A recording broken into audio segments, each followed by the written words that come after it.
j'avais prévu de faire peut-être un rappel pour le premier temple, la discussion du premier et du deuxième temple, mais j'ai peur de manquer de temps, ce qui veut que je vais rentrer directement dans le vif du sujet. La Mishnah dans Ta'anit nous dit que 5 choses sont arrivées le 17 Tammuz et 5 choses le 9 Av. Et on a 5 et 5, ça fait 10 comme toujours. Ça veut dire que l'une et l'autre sont liées. Les deux choses sont liées. Il y a, bon, quand il y a un chiffre de 10, ça indique une complétude. Les 10 paroles de la création, les 10 commandements, les 10 plaies d'Égypte, etc., etc., etc. Alors le 17 Tammuz, c'est là que ça a commencé. Tout a commencé le 17 Tammuz. Il y a 5 choses qui sont arrivées le 17 Tammuz. La première, c'est que les tables ont été brisées. Vous vous rappelez que lorsque Moïse descend du mont Sinaï et il voit le veau d'or, qu'est-ce qu'il fait? Eh bien, Dieu lui dit, regarde ce qu'ils ont fait. Il dit, qu'est-ce qu'ils ont fait? Ils ont fait un veau d'or. Il dit, ben alors pourquoi ils ne pourraient pas? C'est écrit, il dit, sur les tables. Il dit, quelle table? Il a acheté et puis on n'en parle plus. Il a sauvé le peuple comme ça. C'est pas nécessairement négatif ça, parce que les premières tables qui ont été brisées, c'était des tables qui étaient au niveau de l'absolu. Et par la suite, Dieu va lui dire, Asher Shibarta, je vais écrire sur les nouvelles tables les tables que tu as brisées. Mais on sait qu'il les a brisées.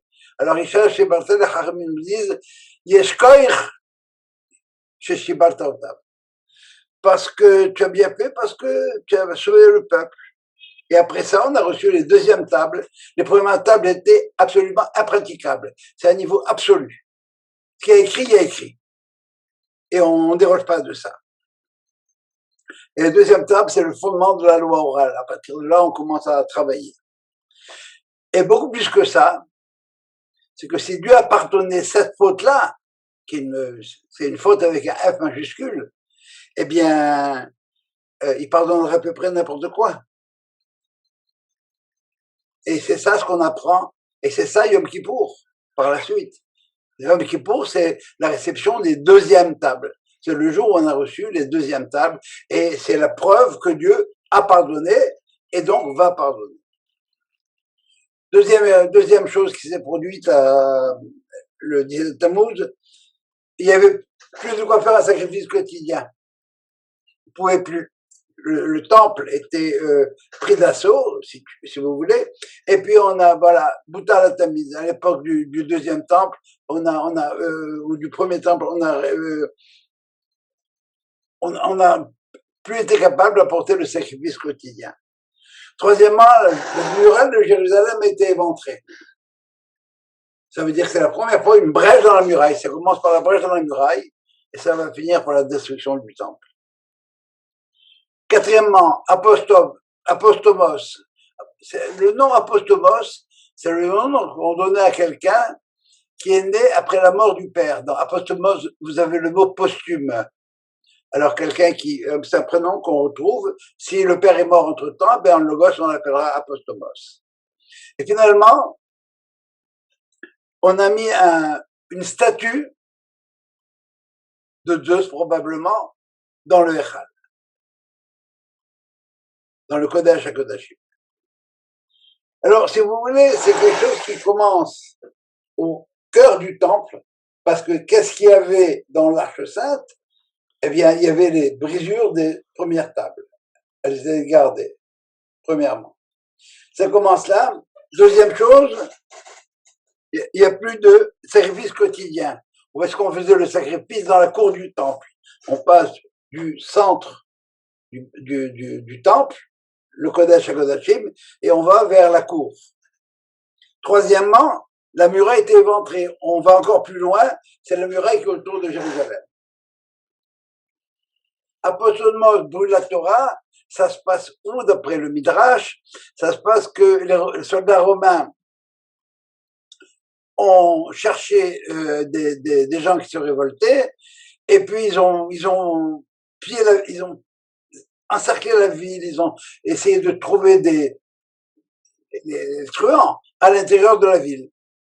Et puis ça s'est passé donc plus loin à l'extérieur de la ville. Et finalement, on a mis la statue de Zeus dans le Echal. Alors le Echal, c'est le Kodesh HaKodashim normalement, mais c'est en même temps la demeure de Dieu. On a un verset qui nous dit Hashem be'echal kosho. La sainteté de Dieu, elle est dans le Echal. Az mipanav kol ha'el, c'est toute la terre. Les Chachamim font un lien avec le christianisme. Voilà, si vous voulez, les 5 choses qui sont arrivées le 17 Tammuz. Qu'est-ce que vous remarquez? Que ça n'a à voir qu'avec la Torah. Tout est une histoire de Torah. Ça va, ça? On a pris les tables, c'est la Torah. Le sacrifice, c'est la Torah, comme telle. La muraille, c'est la muraille de Jérusalem, qui entourait Jérusalem. Mais l'objectif, c'est d'aller brûler le temple. On brûle la Torah et on dresse une statue dans le temple. Ça, il n'est question que de Torah. Maintenant, qu'est-ce qui s'est produit le 9 Av?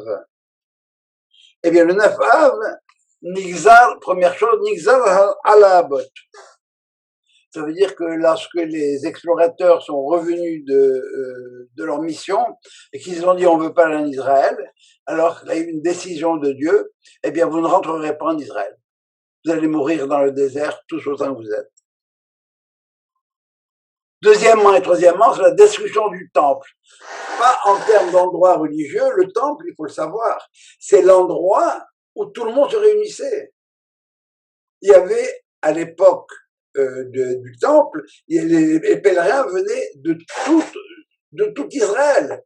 Ils convergeaient vers le temple parce qu'il y a une mitzvah qui s'appelle la mitzvah de Reya. Al-Samadi, bravo Jacob, il a réussi à se connecter. C'est quoi? Il fallait se voir. Une fois, on fera un cours juste sur cette mitzvah-là. L'ir'od ve'lera'od, voir et se faire voir. Voir et se montrer, pas se faire voir, parce que se faire voir en français, c'est pas très, très, très joli.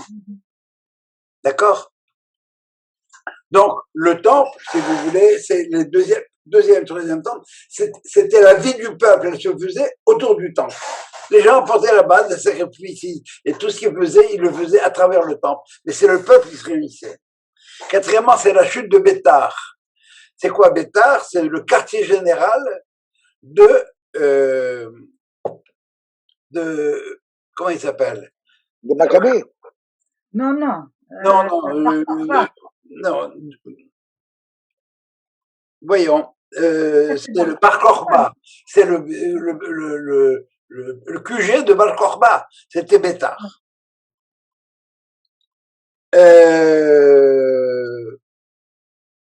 Et ça, c'était, si vous voulez, la dernière chance de retrouver l'indépendance nationale. Rappelez-vous que Bar Kokhba se prononçait comme le Messie et qu'on allait voir tout le monde qui allait participer à la chose. Finalement, cinquième chose, la ville a été labourée. Alors, ça veut dire qu'ils ont creusé, c'est ce que faisaient les Romains, ils ont creusé des sillons autour pour dire, et ils mettaient du sel. Ça veut dire que plus rien ne poussera là-dedans. Elle est morte. Et vous remarquez que cette série-là ne concerne plus la Torah, mais concerne le peuple d'Israël. D'accord? Vous n'irez pas en Israël, vous ne vous retrouverez plus au temple, il y a plus de messianisme, arrêtez de rêver en couleur, et finalement, la ville, Jérusalem, le cœur du peuple, eh bien, elle est foutue, elle est disparaître. Elle est foutue. Vous remarquez que sur ces 5 choses-là, on en a récupéré 3. On a récupéré d'abord on est revenu en Israël. La décision qu'on ne rentrerait pas en Israël, eh bien, elle était levée, c'est fini. On est retrouvé. Deuxièmement, Bétar. Mon fils habite aujourd'hui à Bétar-Illit, c'est à l'endroit même de Bétar. Et quatrièmement, la ville était labourée, plus rien ne sera là-dedans.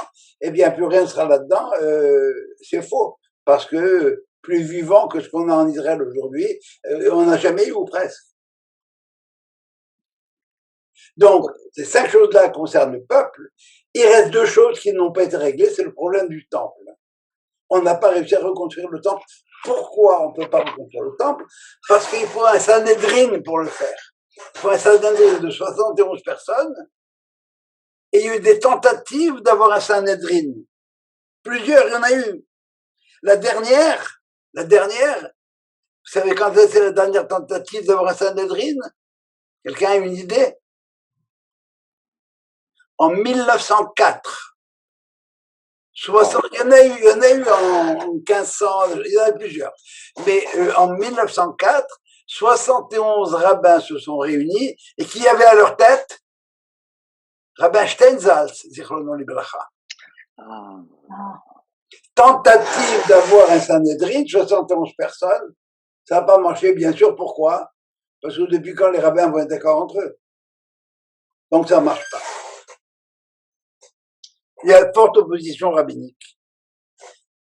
Je voudrais ajouter à cette série-là l'importance des dates. Rappelez-vous que le calendrier juif, c'est un calendrier avec des dates qui sont significatives. L'exemple que je donne toujours, c'est le printemps, Pessah. On ne célèbre pas Pessah parce qu'on est sorti d'Égypte. On ne célèbre pas le 15 Nissan parce qu'on est sorti d'Égypte. On est sorti d'Égypte parce que c'était le 15 Nissan.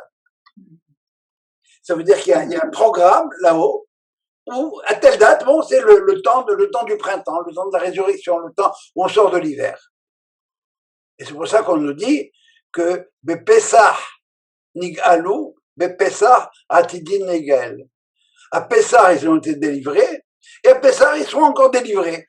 Et c'est pour ça qu'on fait la Mimouna. Pourquoi on fait la Mimouna? Eh bien, parce qu'on dit les boys, le Mashiach devait venir, il n'est pas venu. Alors qu'est-ce qu'on fait? On se flingue? Non, Mimouna, mais Emouna, on maintient la Emouna. On se rend visite les uns les autres, on s'embrasse, on dit Zorbah. C'est pas cette année, ce sera l'année prochaine, c'est pas grave. On ne perd pas espoir. On maintient le cap de l'espérance. C'est ça la tikva.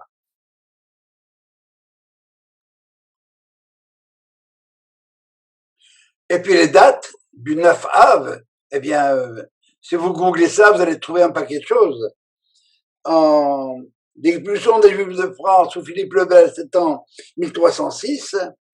D'Angleterre, c'était en 1290. Toujours à l'époque, hein. En 1492, c'était l'énoncé du décret d'Isabelle la catholique. La Première Guerre mondiale, c'était déclaré à 9 Av. La déportation des catholiques de Varsovie, c'était dans la semaine entre le 17 et le 29 Av. Et la rafle du Veldiv, c'était à cette période-là. Et puis, on pourrait écrire des centaines et des centaines de livres. Voilà la chose. Des questions jusque-là? Alors, ça veut dire, il y a beaucoup de choses prédestinées, alors. Quand tu dis prédestiné, c'est une date qui est propice à. C'est pas prédestiné. C'est une date qui est propice à un certain type d'événement. Par exemple, Pessah, le 14 Nissan, c'est propice au... Pourquoi je dis ça, pourquoi je dis ça, je fais allusion à ce que tu as dit tout à l'heure. C'est pas Pessah parce que c'est le 15 Nissan, le 15 Nissan, c'est parce que c'est Pessah. Donc, tu as dit, il y a un programme établi avec des dates. Ça. Donc, si on prend cette prémisse-là, ça veut dire que le 9 Av fait partie aussi d'un programme établi. Il est établi et il est fonction de l'attitude de l'homme. Ça dépend de ce que tu fais. L'anniversaire de ta femme, c'est le 14 août, le 14 juillet, peu importe. On va fêter, on peut fêter. Sauf si le 13, je me suis engueulé avec ma femme, il n'y aura pas de fête. Donc, si les choses se déroulent normalement, à cette date-là, on va fêter la date de notre mariage. C'est la date du mariage. On va célébrer la date du mariage. Sauf si la veille ou l'avant-veille, il y a aucune raison de célébrer. Mais on célèbre quand même pour se réconcilier, bien sûr. D'accord? Donc, ça veut dire que les détails, il y a la même chose pour Hanouka. C'est le moment de la lumière. À quel moment? C'est au niveau du moment du solstice d'hiver. C'est ça. Au moment où on pense qu'il n'y a plus de lumière, la lumière recommence. Et on a étudié ça pour Hanouka. Hein. À ce moment-là, Hanouka, c'est le moment où la lumière revient. etc. Il faudrait avoir sur les Mekoubalim qui s'occupent de ça. Mais il faut avoir le calendrier d'en haut. Voilà, dans le calendrier d'en haut. Oui, donc ça rejoint un peu ce que dit Sylvain.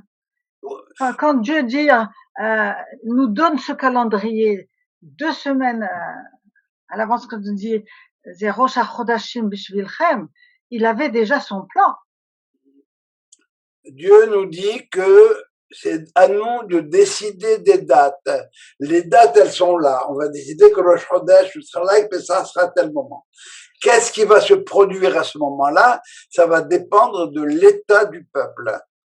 Quel est le niveau de la nation à ce moment-là? Comment est-ce qu'on est? Est-ce qu'on a... quand on nous dit que le Mashiach va venir à Pessah, par exemple, eh bien, très bien, il va venir à Pessah. Mais est-ce qu'on a fait ce qu'il fallait pour qu'il vienne? Eh bien, apparemment pas. Pourquoi je réagis à ce qu'a dit Sylvain? C'est pas programmé. C'est pour ça que je dis que c'est plus propice que programmé. Parce que c'est programmé, quand on programme, tu programmes chacun des petits détails. Or là, les détails nous sont laissés à nous. C'est à nous à jouer avec les détails. Faire en sorte que le programme se déroule de la meilleure manière possible. Et qu'on profite de chacun des moments. Tu vois ce que là? Hein, c'est clair ou pas? Moi, oui, mais je ferai la distinction. Parce que Yom Kippour, il est fixe. Tout est le candidat, c'est fixe. Tu peux rien faire. Quelle que soit ton attitude, que tu te comportes bien ou pas, le 14 décembre, c'est le 14 décembre. Non, Sylvain, non, Sylvain, c'est, alors on va prendre Kippour. Kippour, c'est un jour où on te garantit que tu vas être pardonné. Ça va? Mais si ce jour-là, tu vas chez McDonald's, tu commandes un jambon, tu le seras pas. Tu as raison. Oui, mais Yom Kippour aura lieu à ce jour-là quand même. Pardon? Yom Kippour aura lieu à cette date. Ah oui, tu as juste raté le train. C'est un moment propice. Mais tu as raté le train. Le train, il passe à 8 heures. Tu es arrivé à 9h15. Tout bad. Ça va? C'est pour ça qu'on dit on n'aime pas cette période. C'est une période où il s'est passé entre le 17 et le 9 av des choses épouvantables. On veut pas ce genre de problème. On en a marre. Et dis Benachobes, quand est-ce que ça va finir tout ça? Ah ben. Jusqu'à quand? Jusqu'à quand? Alors. Ah, ça y est, 2000 ans, ça suffit. Ça fait daillez-nous, Jean, daillez-nous. Ah vraiment, tu penses que dans l'état du monde aujourd'hui, les choses vont finir. Autrement dit, il faut que le bon Dieu nous envoie un Mashiach tout près. Faites ce que vous voulez, le Mashiach, il est là maintenant, on efface tout. Ça ne marchera pas. Jusqu'à quand que tu vas souffrir comme ça? Eh ben, alors que le bon Dieu nous dit de faire. Tu me reposes la question à la fin du cours. Hein? Parce que, bon, c'est un peu de ça qu'on va parler. Dernière remarque sur cette introduction, première partie, c'est que on remarque qu'il y a le 17 Tammuz et le 9 Av, c'est-à-dire il y a d'un côté la Torah, de l'autre côté le peuple. Et c'est encore une fois toute la difficulté de la définition de ce que c'est que l'identité juive. Est-ce que c'est une nation? C'est une religion? Est-ce que c'est un némite? Et c'est ce qu'on appelle, comme on dit dans le kidou de la Brit Mila, Zera Kodesh. Ah oui. Zera, c'est-à-dire une plante, une graine, une semence, parfait. Kodesh, sainte. Zera, c'est en tant que descendant d'Abraham. Kodesh, c'est en tant qu'élève de Moshe Rabbeinu. Et c'est ça notre double identité. C'est pour ça qu'il y en a qui sont un peu schizophrènes chez nous. Ils sont plus de ce côté que de l'autre, etc. Bon, les chilonim en Israël, eh ben, bon, ben, c'est la terre, le peuple ne parle pas de Torah, je ne veux pas savoir. Et certains rabbins, certains mouvements rabbiniques, c'est la Torah, quand tu ne veux pas la Torah, tu rentres pas chez moi, puis tu veux marier avec ma fille, va aller yeshiva, on parlera après, etc. Ça va? C'est ça, Zera Kodesh, entre les deux. C'est bon jusque-là? Alors, je voudrais maintenant, contrairement à l'habitude, prendre un texte du Tanakh, la prophétie de Zacharie. C'est au chapitre 7 et 8, et je vais commencer la lecture avec vous et la commenter naturellement. Il arriva la 4e année de Darius, du roi Darius, la parole de Dieu à Zacharie, le 4e mois, le 4e jour du 9e mois en Kislev. Ah bon, alors c'est Zacharie qui annonce, ça s'est passé la 4e année du Darius. Alors, pourquoi est-ce qu'on jeûne le 9 Av? Si je vous pose une question simple, vous allez répondre naturellement parce que les 5 choses qu'on a mentionnées. Il faudra en ajouter une 6e qui est peut-être plus importante que les autres. C'est que si ça s'est produit, ça peut se reproduire. On a vu les catastrophes du 9 Av, alors faites gaffe, les boys. Si vous voulez pas être tranquille, là, ça va se reproduire. Faites ce qu'il y a à faire. C'est vrai, on se souvient de la destruction du temple. Et en tête. Rappelle-toi, mec, ce qui s'est produit. Tu as pris une baffe de ton père parce qu'il a fait de bêtises, il t'a pardonné, mais si tu recommences, tu vas prendre une autre baffe. Pas plus compliqué que ça. C'est effrayant.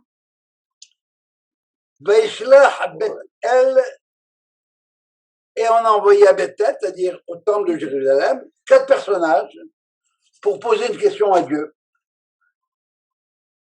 Pour demander aux Kohanim qui étaient là, qui étaient au Beth Amikdash, et aux prophètes qui étaient encore là-bas. Question simple. Est-ce qu'il faut encore pleurer et se lamenter maintenant, comme on l'a fait depuis plusieurs années? Contexte historique. Après l'exil, la destruction du premier temple, il y a une partie du peuple qui est envoyée à Babel. Ils y restent là-bas pendant 50 ans, à un moment donné. Zacharie et Haggai, 2 prophètes, sont les premiers à diriger un mouvement de retour vers Israël, de Babel vers Israël. C'est ce qu'on appelle la période de Shibat Tzion, le retour de Tzion. Et après le décret de Cyrus, eh bien, la tentative de rebâtir le temple, ils ont commencé à le rebâtir, ça a foiré. Il y a eu des dissensions à l'intérieur, entre les Juifs eux-mêmes et avec les autres aussi. Mais cette période-là, si vous voulez, vers la fin, c'est la période d'Esther.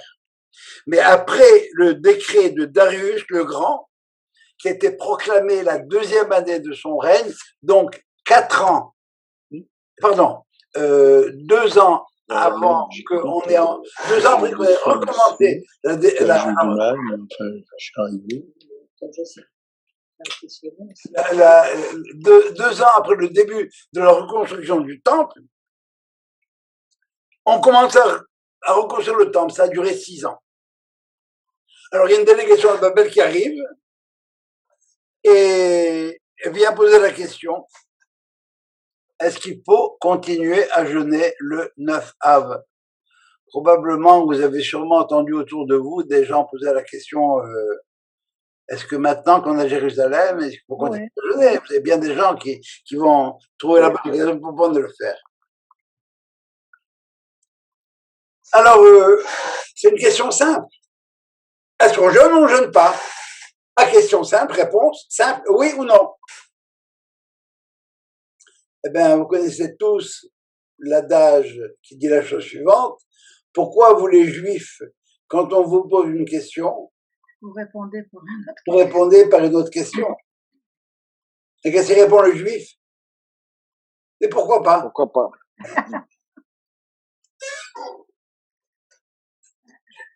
Réponse de Dieu. Vaï, Debal Hashem, Tsevot, et là il est mort. Voilà ce que Dieu m'a dit. Et vous allez remarquer dans tout ce que je vais lire le nombre de fois où Dieu veut parler. Il dit la chose suivante.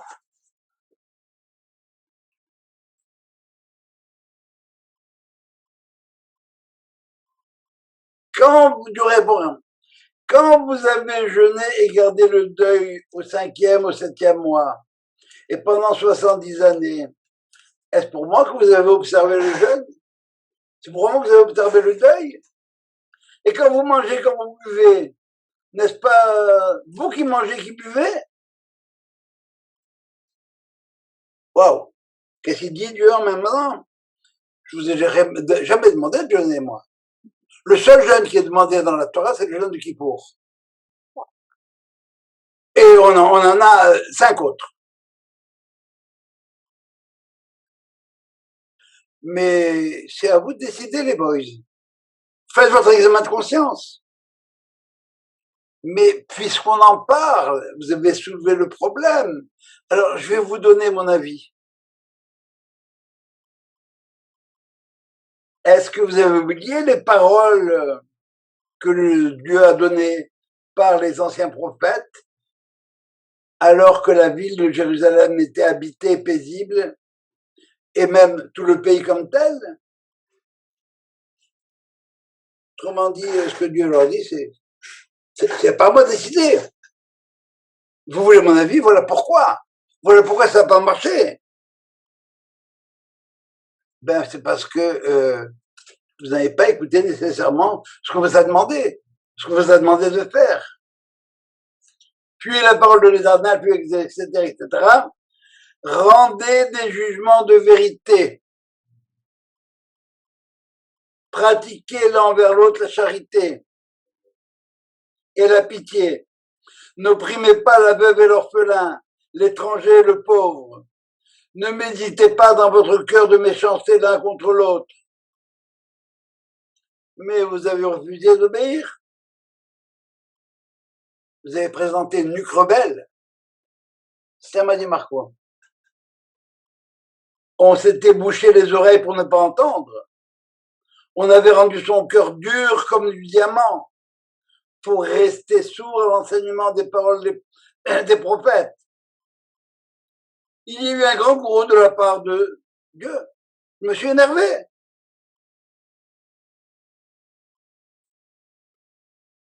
Et de même qu'il avait appelé sans être écouté, ainsi, vous, le peuple, vous avez appelé et je vous ai pas écouté. Je vous ai dispersé parmi tous les peuples que vous ne connaissiez même pas. Et le pays était désolé derrière eux, abandonné partout, allant et venant. Ainsi, ils ont fait d'un pays délicieux une solitude. Et Badad. Qu'est-ce que vous avez remarqué dans tout ce que je viens de lire? Il n'y a pas une seule fois un énoncé des mitzvot. C'est pas vous n'avez pas observé Shabbat, c'est pas vous n'avez pas observé la Shemitah, vous n'avez pas eu de conduite morale, simplement de morale. Voilà pourquoi l'exil, parce qu'il n'y a pas de justice sociale. Ça commence un peu à répondre à ta question, Sylvain. Oui, parfaitement, je joue parfaitement. Ça commence et on y arrive tranquillement. Et fin du chapitre 7. Alors maintenant, la vraie question, qu'est-ce que ça aurait dû être la vraie question? Quelqu'un a une idée? Si vous étiez vous à Babel et vous aviez été chef de communauté, quelle question vous auriez dû aller poser aux gens à Babel pour demander aux prêtres, aux prophètes, etc. Quelle est la question qu'il faut poser maintenant? Génial, ça a commencé. Qu'est-ce qu'il faut que je passe pour que ça continue et que ça se maintienne? On a fait des blagues, ça va. Tu viens de nous dire, il n'y avait pas de morale dans la cité.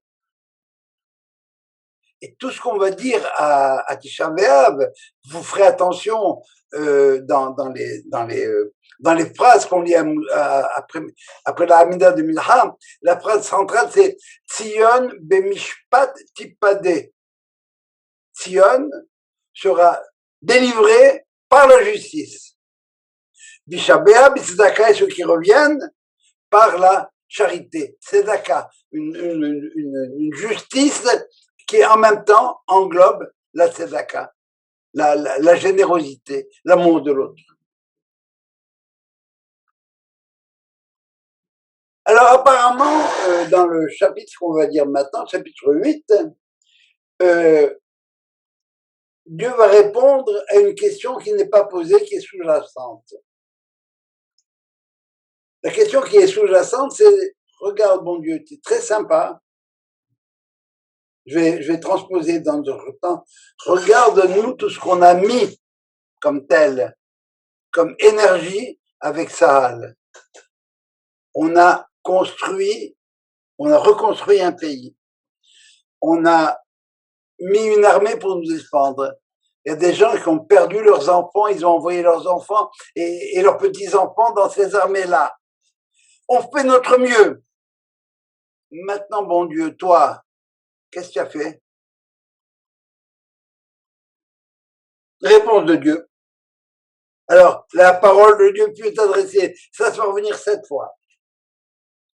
Je me suis enflammé pour Sion d'un zèle ardent. Et pour elle, je brûle une grande colère. Parce que c'est pas encore réglé. Je suis revenu à Sion. Vous avez eu Darius. Sirius, ça n'a pas marché. Maintenant, vous avez Darius, ça marche. Ça fait 2 ans que vous avez commencé à reconstruire le temple.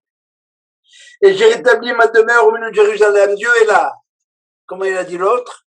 Celui qui ne croit pas au miracle en Israël, il n'est pas obligé. Jérusalem s'appellera maintenant ville de fidélité. Aïr Nebana. Et la montagne de l'Éternel Tsebot sera la montagne sainte, la montagne sur le Beth Amikdash.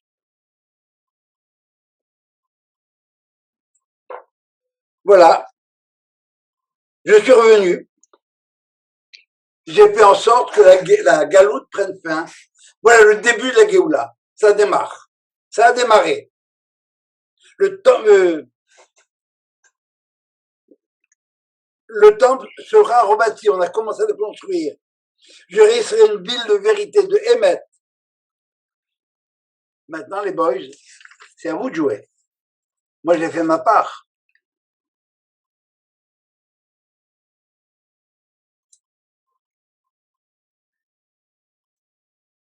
De nouveau, des vieux et des vieilles seront assis sur les places de Jérusalem, un bâton à la main à cause de leur grand âge. Et les places de la cité seront pleines de jeunes garçons et de jeunes filles. Qu'est-ce qu'ils feront les garçons et les filles là-dedans? Ils vont prendre conseil chez les jeunes. Mais vous n'avez pas regardé, vous n'avez pas vu.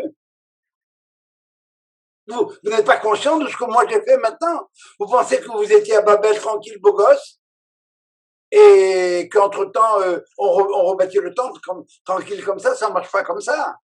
Je suis arrivé, j'ai fait des miracles. 48, c'était un miracle.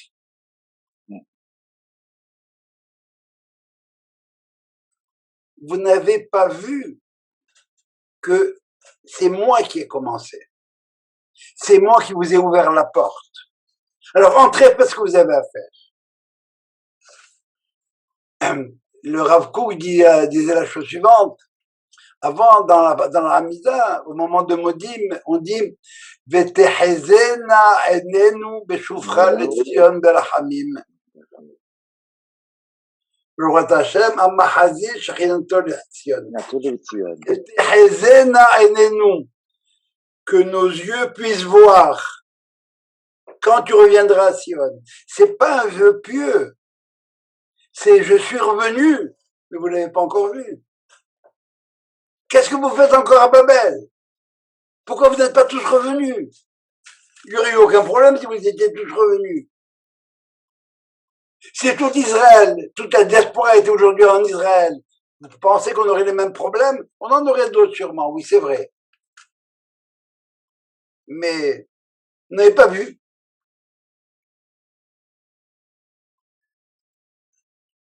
Ainsi parle l'Éternel Tsebaoth, de ce que la chose paraîtra extraordinaire aux yeux des survivants de ce peuple, en ce jour-là. C'est vrai, c'est ce que je vous promets, c'est Rose Garden. Je vous promets un billard de bonheur. Ça vous paraît extraordinaire? Est-ce que en 1944, les gens qui étaient dans Auschwitz pensaient un jour qu'ils seraient à Jérusalem? Cela devrait-il me sembler extraordinaire à moi aussi? Moi, les miracles, c'est mon quotidien. C'est pour moi, c'est un miracle. J'ai juste à dire tac et ça marche. Pourquoi c'est pas extraordinaire? Parce que je suis partie prenante de votre aventure. Mais Joe, à partir du moment où on accepte que ce retour a commencé, que la terre a refleuri, qu'il y a des jeunes garçons qui sont là, comme tu disais, des jeunes garçons, des jeunes filles. Pas encore. On n'y est pas encore. Allez, ça va non, c'est un processus.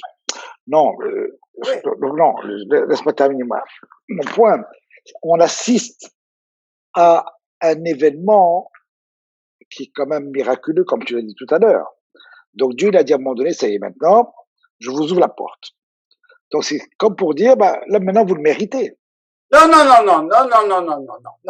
pas vous le méritez. Alors voilà. Alors attends, mon père il m'a mis une baffe, ça fait 3 jours qu'il me parle plus. Et hier il est arrivé, il m'a dit, viens prendre un café avec moi. Est-ce que tout est réglé? Est-ce que la raison de la baffe, elle est réglée? Tu m'as dit une baffe, tu l'as pas. Ouais, mais dans ce cas-là, Jojo, on s'en sort jamais, on va jamais s'en sortir. Je vais relire ce que je viens de lire. Ça vous paraît extraordinaire. Mais pour moi, les miracles, c'est du quotidien. Non, je comprends, mais... Ça veut dire que te plie pas aux apparences. Fais ce que tu as à faire. J'ai fait Atralta Dikoula, comme on dit dans le Birka, la Beracha de Ben Israël, Reshit Tzmichat Geulatenu. C'est le début de la floraison de notre Géoula. Dieu a dit, on a commencé la Géoula. Comment est-ce qu'on appelle le temps du Messie? Ça s'appelle Egbeta Dimshecha, les pas du Messie, parce qu'il avance pas à pas. Qu'est-ce que tu veux? Qu'est-ce que vous voulez? Que tout soit, que le 3e templier descende maintenant? Mais il va y avoir un balagan pas possible. Les Haredim, les Bnei Brak, etc., ils vont s'engueuler. C'est pas comme ça qu'on fait. Mais c'est pas comme ça qu'on fait le Coran Tamid, c'est pas comme ça qu'on allume la Hanouka, etc. Toutes les controverses du Talmud doivent mettre là-bas. Ça me rappelle la blague de pourquoi les Juifs n'ont pas un sapin de Noël.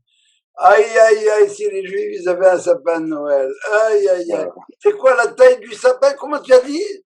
2,50 m, jamais de la vie. À moins de 3,25 m, je ne marche pas. Et les boulons, on les accroche, etc. C'est le quotidien, ça. C'est notre quotidien. Pas seulement en politique, avec les rabbins.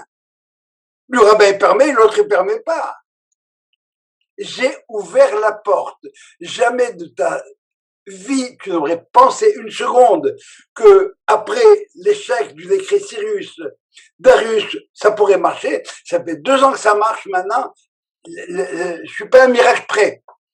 Manitou avait l'habitude de dire quand Sarah, on annonce la naissance de Isaac à Sarah, elle se met à rire.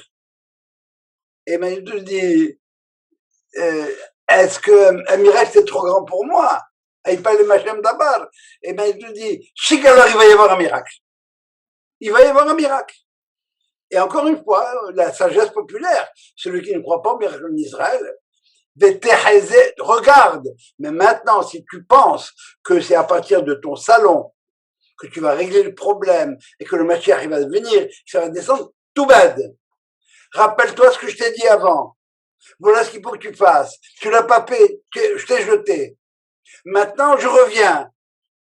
Viens prendre un café avec moi, mon fils. La baffe que tu as eue, tu l'as méritée, tu le sais bien. Alors maintenant, quel est le problème? Viens, on parle. Ça va? Ça va mieux, Sylvain? Non. Non? Ok. Non. Dis-moi pourquoi. Après, ça va mieux. Je trouve ça vraiment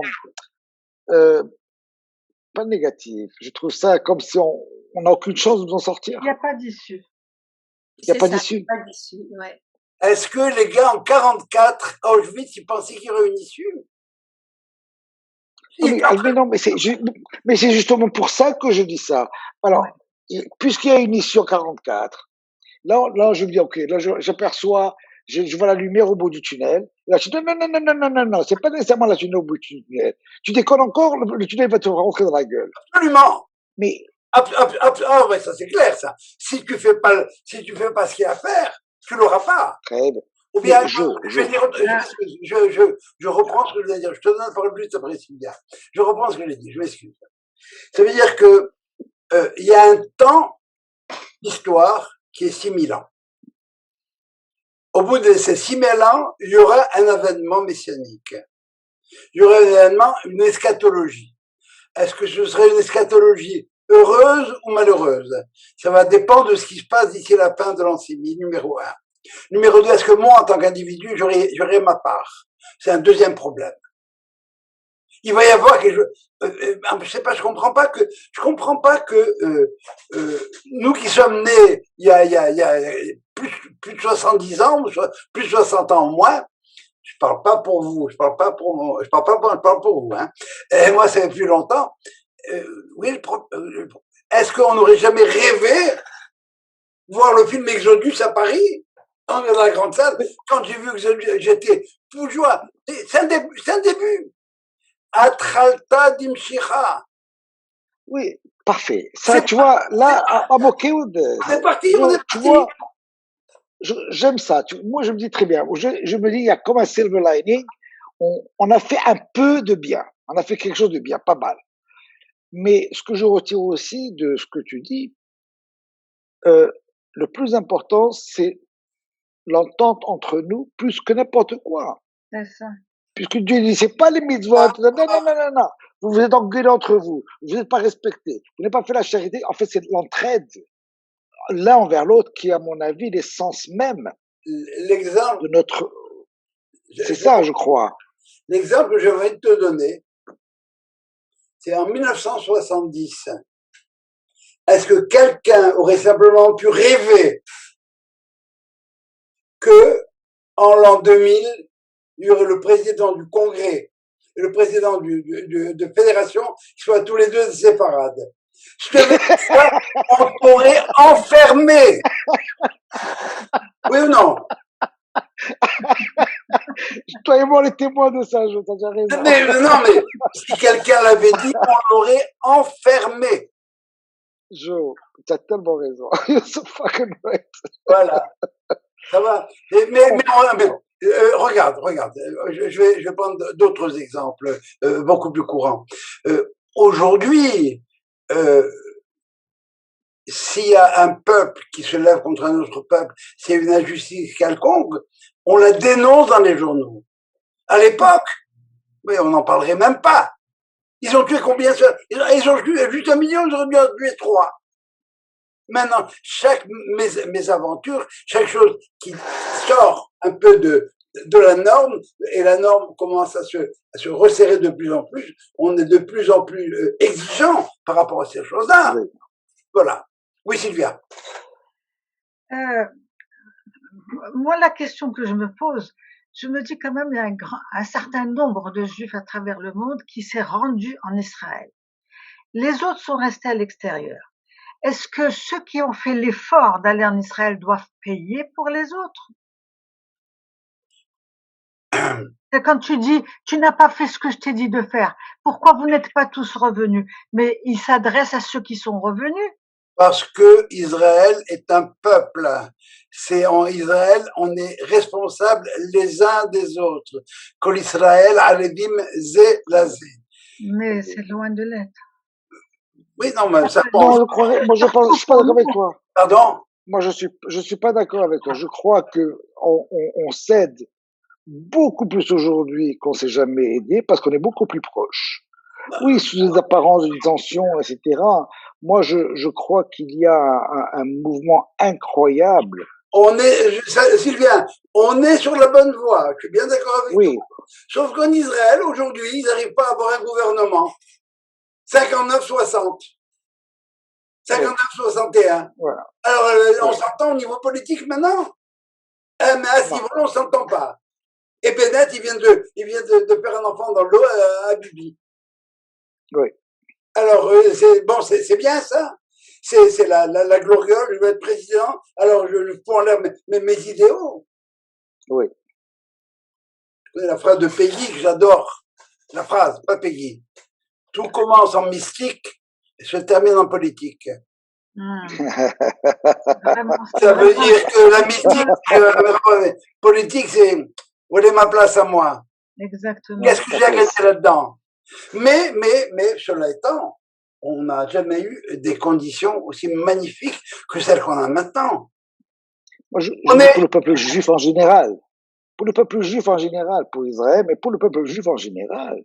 On n'a jamais été aussi fort de notre histoire que maintenant. Il y a eu des époques beaucoup plus glorieuses. L'époque du roi David, l'époque du roi Salomon, etc. Oui, c'est vrai. Entre-temps, ça a foiré. Autrement dit, ce que lui est en train de dire maintenant,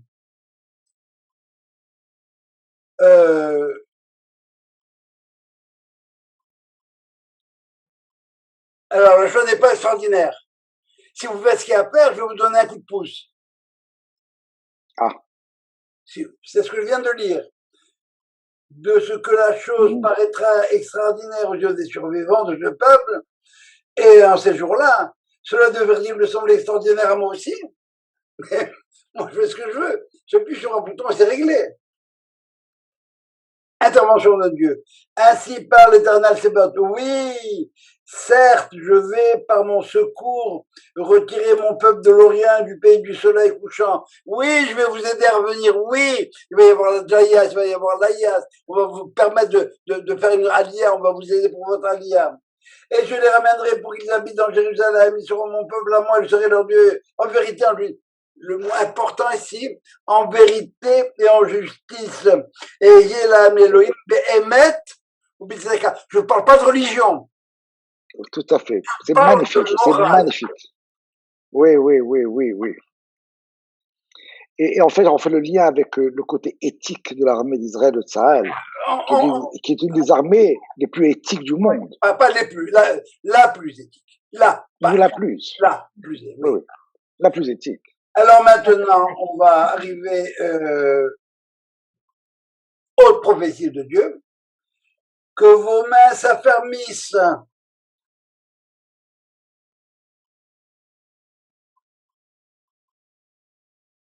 Il y a des rêves, excusez-moi, oui.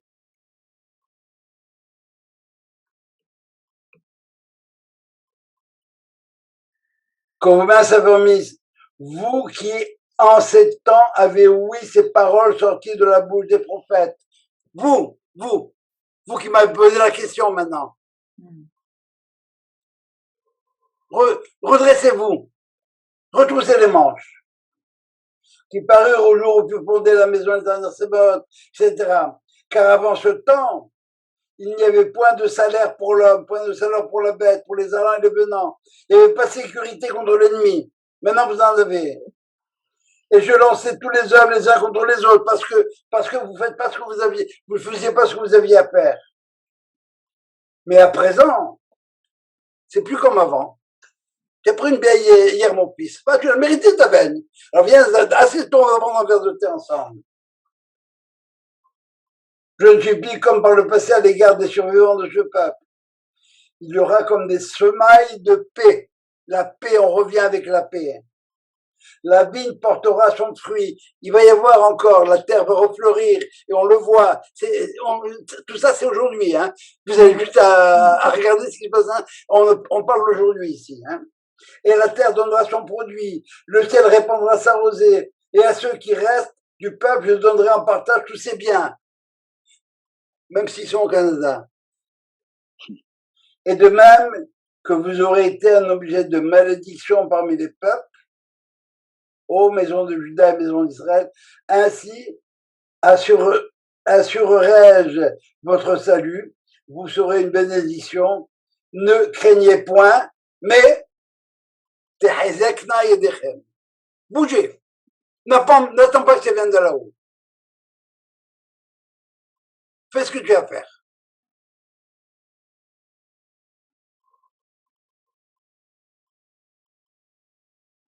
Oui, ainsi parle le Yahweh. Ça aurait été intéressant de faire une analyse de chacune des étapes, mais bon, en une heure, on est obligé d'avoir une synthèse. Comme j'avais résolu de vous nuire lorsque vos pères m'irritaient, et que j'en avais point de regret, ils méritaient la barbe, ils l'ont prise. Ainsi, en revanche, j'ai résolu en ces jours de combler de bienfaits Jérusalem et la maison de Juda. Celui qui ne croit pas au miracle en Israël n'est pas réaliste. Le désert fleurit. Bon, je vous épargne toutes les platitudes qu'on peut dire par rapport à ça, mais ce sont des platitudes vraies. Pour nous, c'est devenu une platitude. On prend ça pour acquis. On a le monde arabe autour de nous et on est là. Et on avance. Et on avance. Voilà. Voilà, je lis encore. Voilà ce que vous devez faire. Parlez loyalement l'un à l'autre. Pas à la synagogue, dans la rue, au café, en boîte. Rendez descendants de vérité. Ne détournez pas la justice. Que ce qui est juste soit juste et soit dit. Rendez descendants de vérité et de paix dans vos portes. Ne méditez pas dans vos cœurs aucune méchanceté l'un contre l'autre. N'aimez pas le faux serment, car toutes ces choses-là, moi Dieu, je les hais. J'ai dans ça.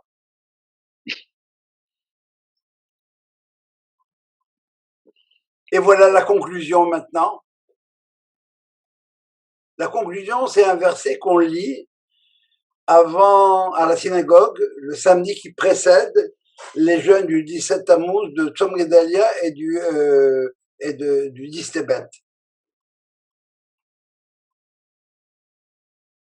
Le jeûne du 4e mois, le 17 Tammuz, et le jeûne du 5e mois, Av, le jeûne du 7e, Gedalia, Tishri, et le jeûne du 10e mois,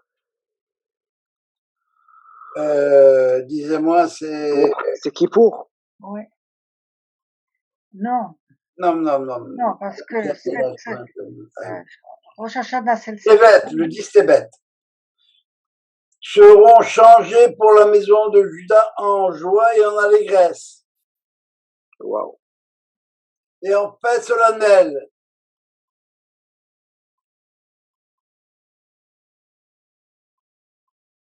Aval, ce qu'il faut maintenant, c'est Ve'emet, Ve'Shalom, et aimer, chérissez, commencez à intégrer pour voir, Emet, la vérité, et la paix, le Shalom, avec vous. Et c'est comme ça qu'on annonce les jeunes. Alors tout à l'heure, tu parlais de dates programmées, elles sont là. C'est vrai. Ces dates-là sont des moments de jeûne aujourd'hui. Le 17 Tammuz, c'est quoi? C'est le moment où on brise les tables. C'est quoi? Il n'y a plus les tables. Ça va devenir quoi? Comme Simchat Torah. On danse avec la Torah. Le 9 Av, vous rentrez pas sur la terre. Aujourd'hui, c'est quoi? C'est Yom Ha'atzmaut. C'est transformé en jour de... C'est pas la même date. Oui. Mais voilà, c'est ça. C'est ça qu'on célèbre. Et conclusion de ce chapitre-là, il arrivera encore qu'on verra affluer des peuples. Ah, aujourd'hui, il y a des gens qui vont en Israël pour prendre des leçons d'éthique. Comment est-ce qu'on est la meilleure armée du monde? Les habitants de nombreuses villes, les gens vont venir. Et les habitants, on parle des goïms maintenant, iront les uns vers les autres en disant « Allons, mettons-nous en route pour rendre hommage à l'Éternel, pour rechercher l'Éternel Tsebaoth. » Bon, il y a encore des gens qui se convertissent chez nous. Il y a des gens qui viennent, qui commencent un peu à regarder ce qui se passe. J'irai moi aussi, c'est les peuples qui disent ça. Et ainsi, de nombreux peuples et de puissantes nations viendront rechercher l'Éternel Tsebaoth à Jérusalem et à rendre hommage à l'Éternel. Ça, c'est au niveau des peuples.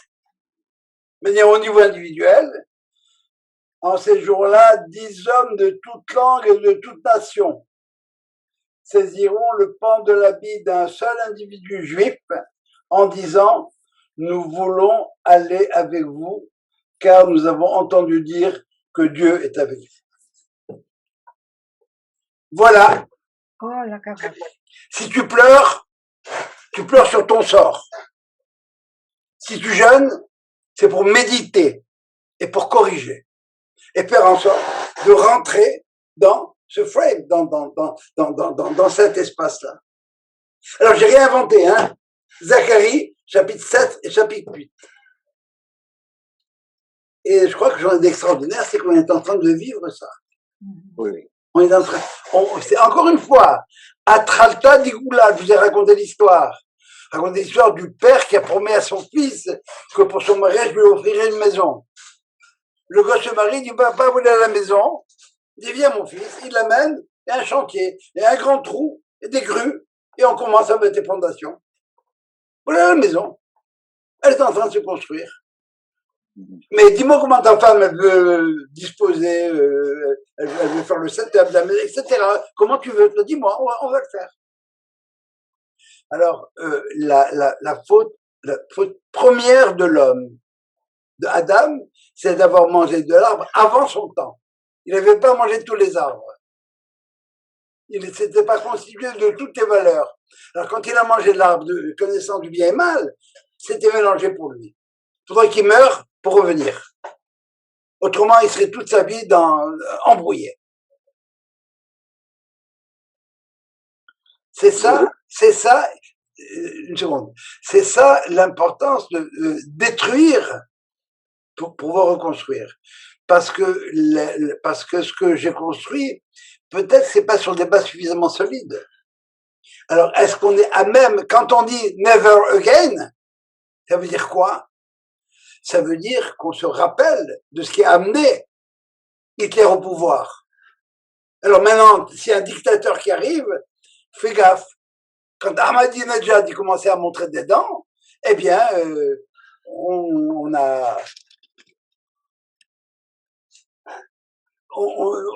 Israël a réussi à mobiliser le monde contre l'Iran.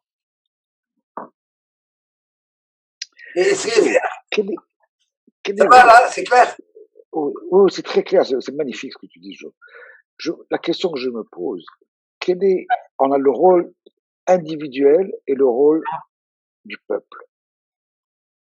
Et est-ce qu'il y a une responsabilité individuelle par rapport au peuple, ou est-ce que c'est un ensemble, est-ce que tout le monde doit être à 100% pour que ça marche, ou est-ce que c'est une proportion? Est-ce que si tu as un mécréant, tout le monde est dans la merde? Comment ça marche?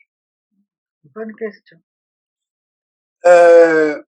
Tu sais, je l'ai pas dit, je vous l'ai pas dit, mais je vous annonce, j'ai monté une compagnie qui rapporte à peu près 3 millions par jour. Ça vous tente d'embarquer? Ok. Then what? Non, c'est pas assez clair. J'ai compris. C'est ça l'idée. C'est les gens aujourd'hui vont en Israël, pour prendre des leçons sur gérer comment gère le Covid, comment on est une armée éthique, etc. C'est un truc, si ça marche comme tel. Alors, dépendant, bien sûr que toi et moi, chacun d'entre nous, on a une dimension particulière, mais si déjà, au départ, je suis prêt à embarquer comme tel, mais c'est extraordinaire, ça. Oui. Et je vais embarquer selon mes moyens.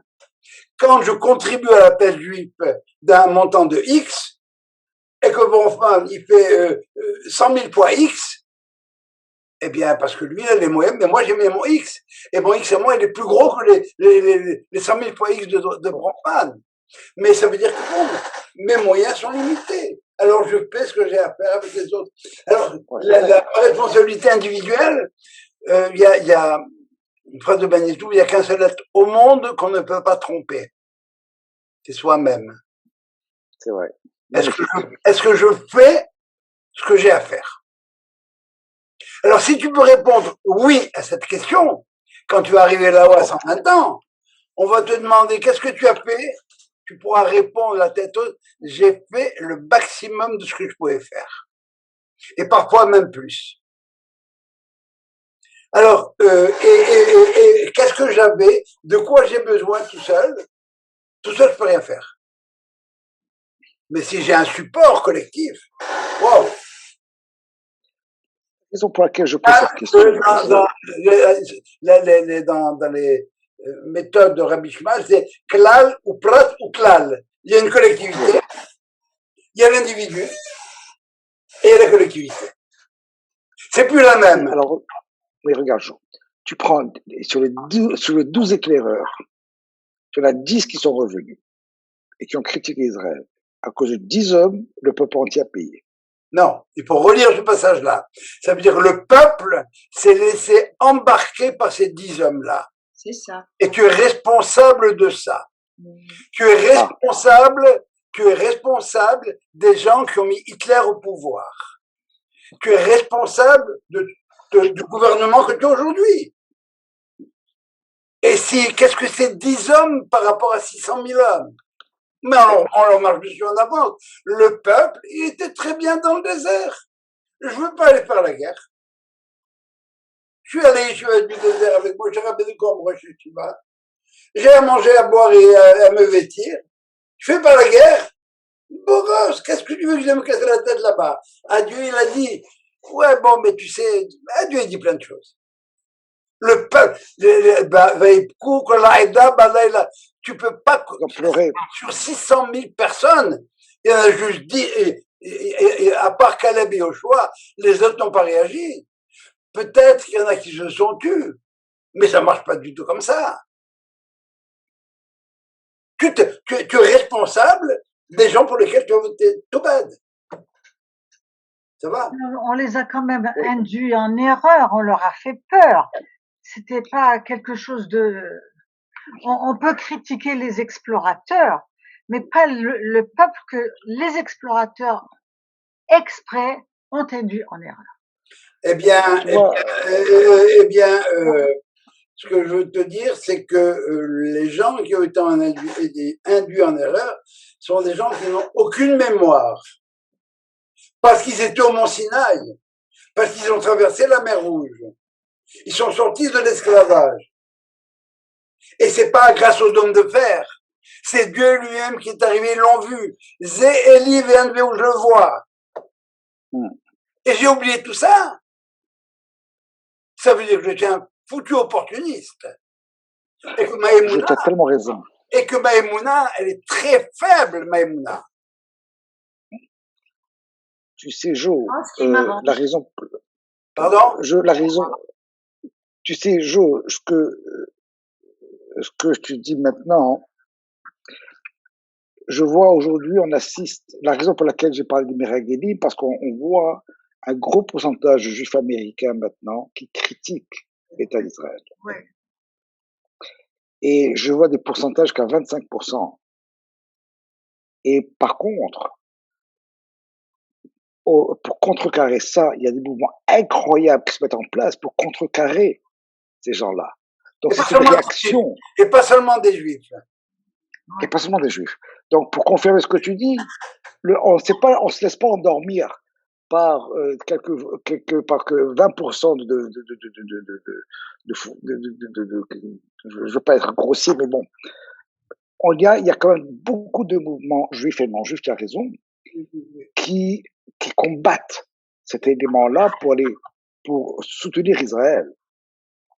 Je disais aujourd'hui, je lisais un rapport de Marcus, qui est le fondateur de Home Depot, qui a fait aujourd'hui une annonce de donner 80 millions de dollars juste pour envoyer des jeunes juifs américains en Israël. Un peu comme Birthright.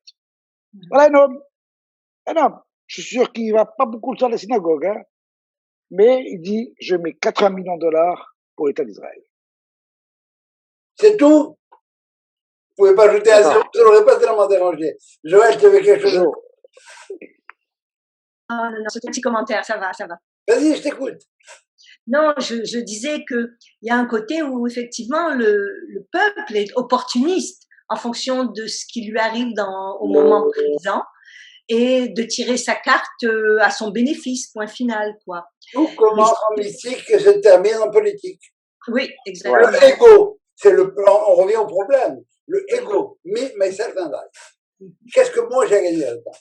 Alors si tu crois que tu fais partie d'un grand mouvement et que tu veux joindre le mouvement, Baruch haba. Maintenant, ce qui t'intéresse, toi comme tel, c'est de tirer ton épingle du jeu le moins mal possible. Bon, ben tiens le droit. Mais tu n'es pas reconnu d'intérêt national. Mais l'affaire, c'est un petit peu ce que disait Sylvain, en fait, différemment. C'est que quand tu ne remplis pas ton rôle, au fond, c'est qu'à ce moment-là, dans la balance, ça va de l'autre côté. C'est pas juste un individu. C'est que cet individu, lui, il ne remplit pas son rôle, mais quand il ne remplit pas son rôle, il enrichit la contrepartie, disons. Il ralentit la bonne partie. Je veux dire qu'il ralentit. Oui. Il empêche d'avancer. C'est vrai, mais encore une fois, c'est vrai. Sauf que quand tu vas visiter Israël, si tu n'as pas des contraintes familiales très fortes, il n'y a aucune raison que tu ne sois pas là-bas. Oui. Il n'y a aucune raison. Tu as raison. Ah, tu enlèves Dolly et sa famille, tu enlèves ma sœur, tu enlèves de la balance Emmanuel, qu'est-ce que je fais là? Tu as raison. Je suis à 100% d'accord avec toi. Tout commence en mystique, je termine en politique. Ouais, en politique. Moi, je suis déchiré, Non, il se trouve qu'on n'est pas déchiré parce que déchiré. Moi, je suis. Oui, je peux comprendre. Mais entre-temps, ce que tu fais à Montréal, c'est pas perdu. Ouais, c'est jamais assez. Ça honore tous les gens qui pensent qu'ils n'en font pas assez, c'est vrai. Mais, encore une fois, alors voilà Tisha B'Av. Voilà Tisha B'Av. Est-ce qu'on doit encore pleurer? Oui. Pourquoi? Eh bien, parce qu'on a commencé, on n'a pas fini. Ça aurait été quoi la bonne question? Qu'est-ce qu'il faut qu'on fasse pour que ça perdure et que ça florisse? Là, oui. Bien sûr. Et il répond, Emet v'shalom shivtu b'sha'alechem. La paix et la vérité et la justice sociale.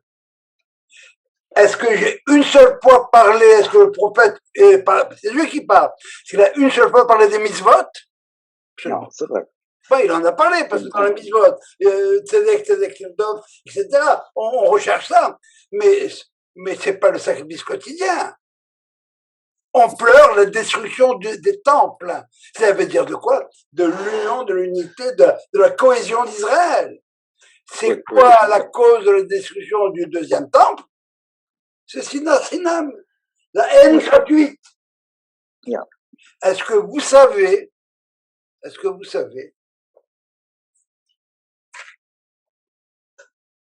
que selon le fameux Joseph, en 66, le temple a été détruit, en 68 ou en 70 selon les sources, il raconte qu'il y a eu une première légion romaine qui est arrivée, qui était dirigée par Celsius Gallus. Et dans la vallée de Beth Horon, ils les ont pris en embuscade, ils ont massacré l'armée romaine. Flavius Gallus est retourné chez lui à Rome.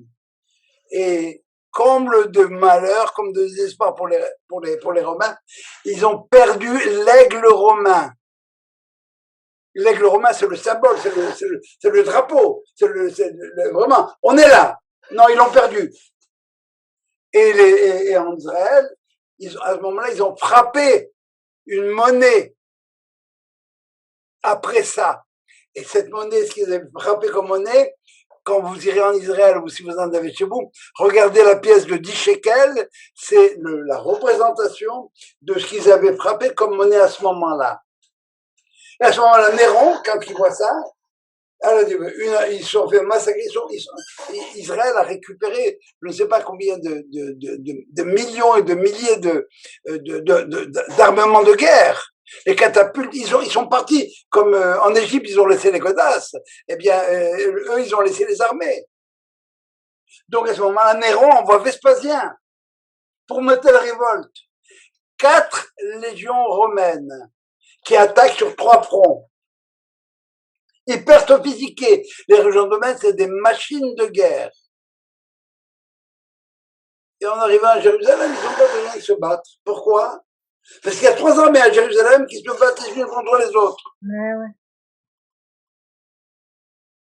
Et 2 de ces régions romaines sont dirigées par qui? Par des anciens juifs. Tibère Alexandre, c'est le neveu de Philon d'Alexandrie, né dans une famille. C'est le conseiller de Titus. C'est lui le commandant en chef. C'est lui l'homme du peuple. Et les régions romaines sont secondées par des rois vassaux autour d'eux. Et l'une d'elles est commandée par Agrippas. Qui est Agrippas? C'est le petit-fils d'Hérode. La ville est prête pour un siège. J'ai dit 21 ans, peut-être c'est 3 ans, je me trompe peut-être. Parce qu'il y a des milliardaires en Israël qui ont rempli les silos de la ville, les uns avec des céréales, les autres avec de l'huile, les troisièmes avec du bois. Le bois, c'est la denrée la plus rare. Quelqu'un disait dans Talmud que je donnerai à mes serviteurs toutes les clés, sauf la clé là où je mets le bois. Pourquoi? Ben, les rabbins, ils vont dire, vous savez quoi, on va négocier avec les Romains. Et les Bérionymes, qu'est-ce qu'ils ont fait? Ils ont mis le feu à tous ces silos-là. Et la ville est tombée complètement parce que il n'y avait plus à manger. On a retrouvé dans les ruines romaines les toilettes. Et on a analysé les excréments qu'il y avait là-dedans. On a trouvé que les gens mangeaient des rats, toutes sortes de saloperies. Et finalement, l'histoire la plus connue, c'est l'histoire de Kamsa et Bar Kamsa, qui a tout déclenché. Il y a un riche bonhomme qui arrive et qui fait une grande fête et il envoie un carton à un monsieur, son copain qui s'appelle Kamsa.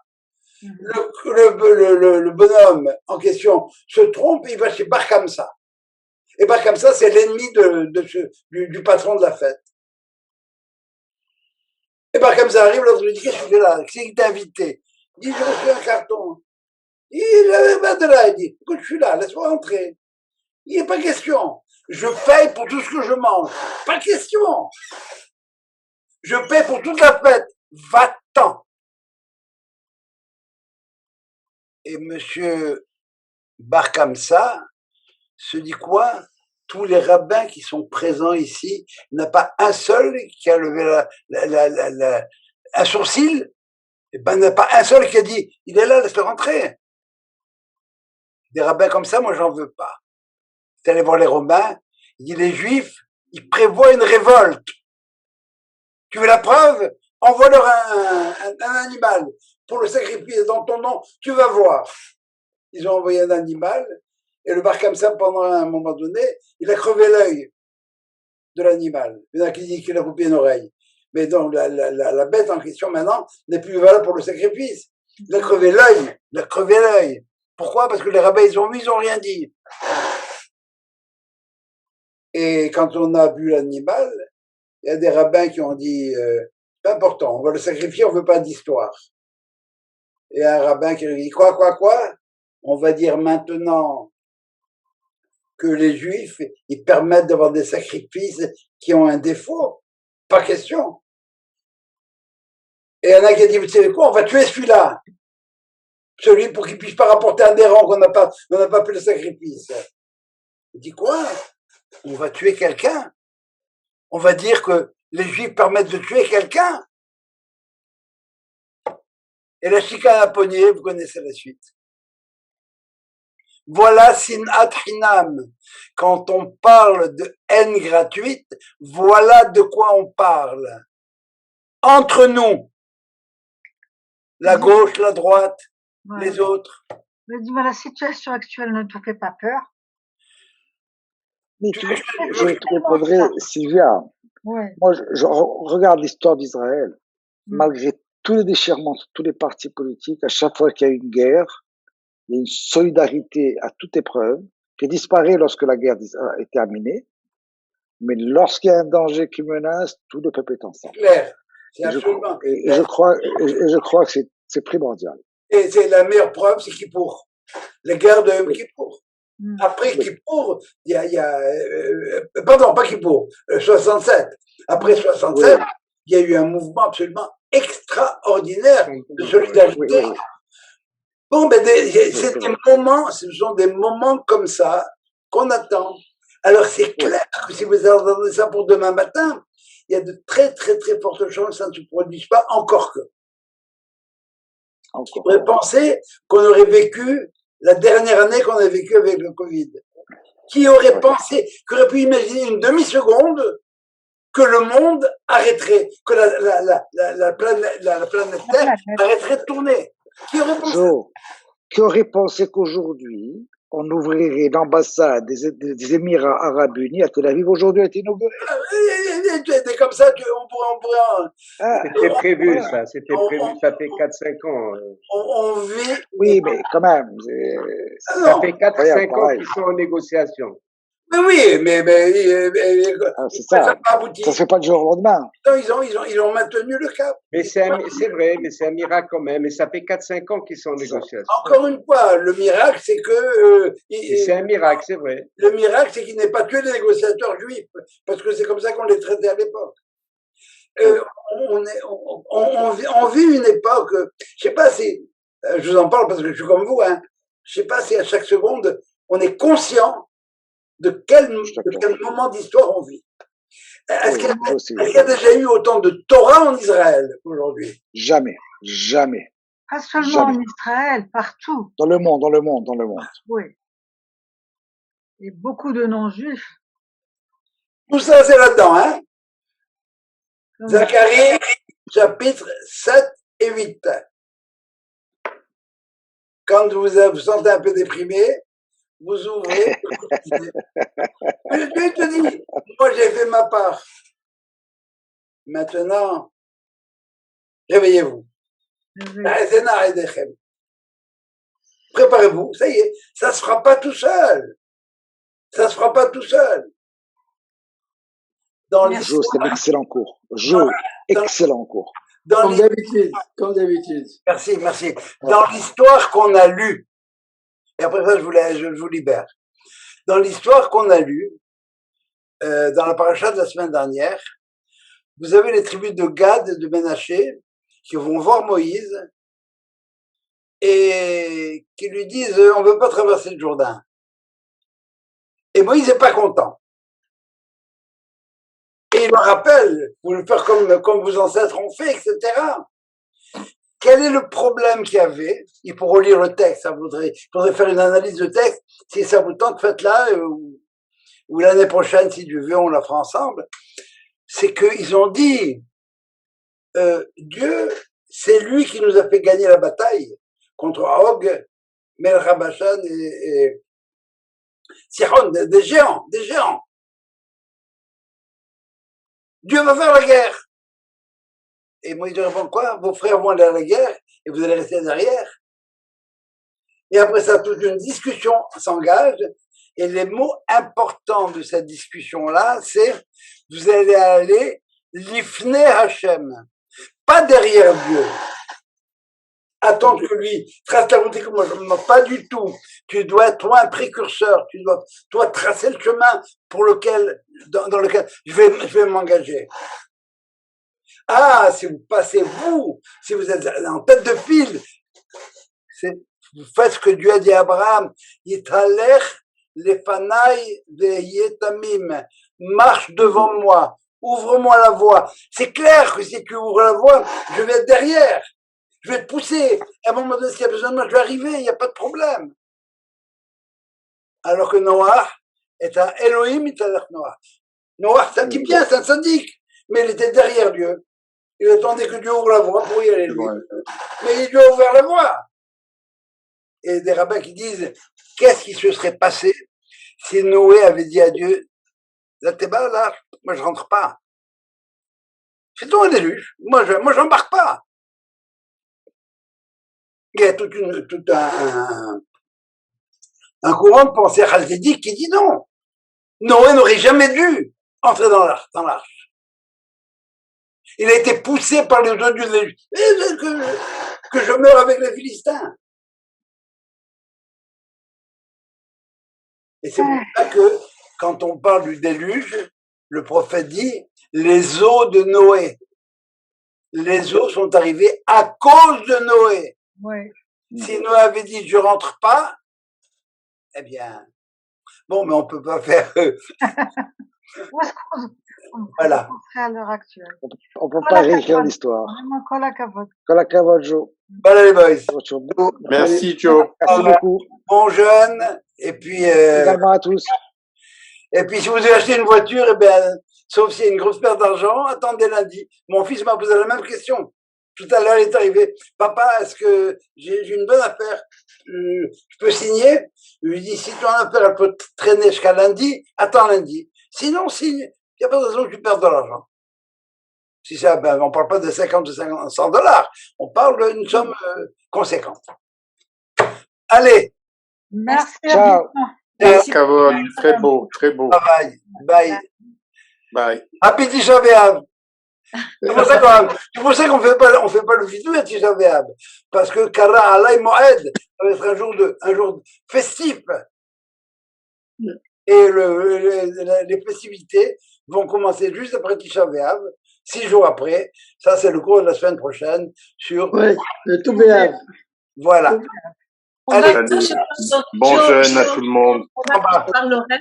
Est-ce qu'on va recevoir l'horaire pour le jeûne? L'heure, à quelle heure ça commence et tout ça? On l'a pas reçu. Le Kesher part, je viens de le corriger, il part demain, tu vas l'avoir demain ou après-demain ou plus tard.